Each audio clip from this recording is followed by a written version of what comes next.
মানিকপুৰত বিষাক্ত চকৰি ফেটি সাপ উদ্ধাৰ।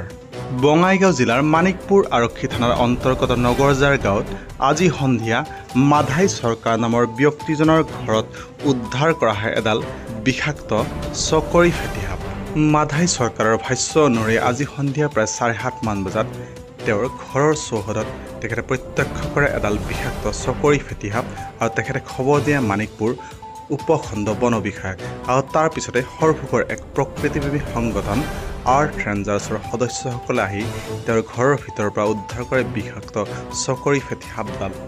প্ৰকৃতিকৰ্মী সংগঠন আৰ্থ ৰেঞ্জাৰ্ছৰ সদস্যসকলে জনোৱা অনুসৰি তেওঁলোকে উদ্ধাৰ কৰা সাপডাল মুকলি কৰি দিব মানস ৰাষ্ট্ৰীয় উদ্যানৰ বনাঞ্চলত।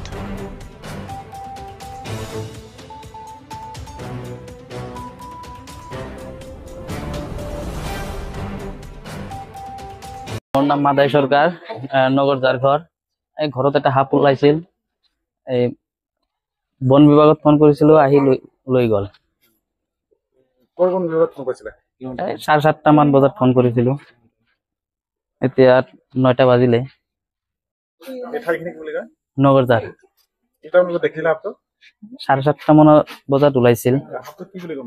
সাপটো ফেটি সাপ হয়। এইটো আমাক আজি হঠাৎ মানিকপুৰ চাববিটৰ পৰা আমাক এটা খবৰ দিয়া হৈছিলে যে নগৰজৰা গাঁৱত মানাহ নদীৰ পাৰত এখন গাঁও, তাত এটা মানুহৰ ঘৰত এটা সাপ সোমাই আছে।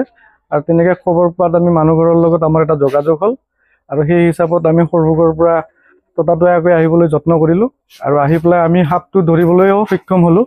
কিন্তু মই এইখিনিতে এটা কথা কওঁ, আমি আচলতে ৰেডি নাছিলোঁ, যাৰ কাৰণত আমি আমাৰ সা সৰঞ্জাম হিচাপত বা আমি সাপ যেনেকৈ ৰেস্কিউ কৰিব লাগে ঠিক তেনেকুৱা মেথডত আমি ৰেস্কিউ কৰা নাই। আজি আমি অলপ বেলেগ ধৰণে ৰেস্কিউ কৰিব লগা হ'ল, যিহেতু সাপটো বিষাক্ত আছিল আৰু বেছি সময় আমি তাৰ লগত যুঁজি থাকিবও নোৱাৰোঁ। গতিকে আমি তাক হাতেৰেই যিখিনি পাৰোঁ তেনেকৈ আমি সাপটো ৰেস্কিউ কৰিছোঁ।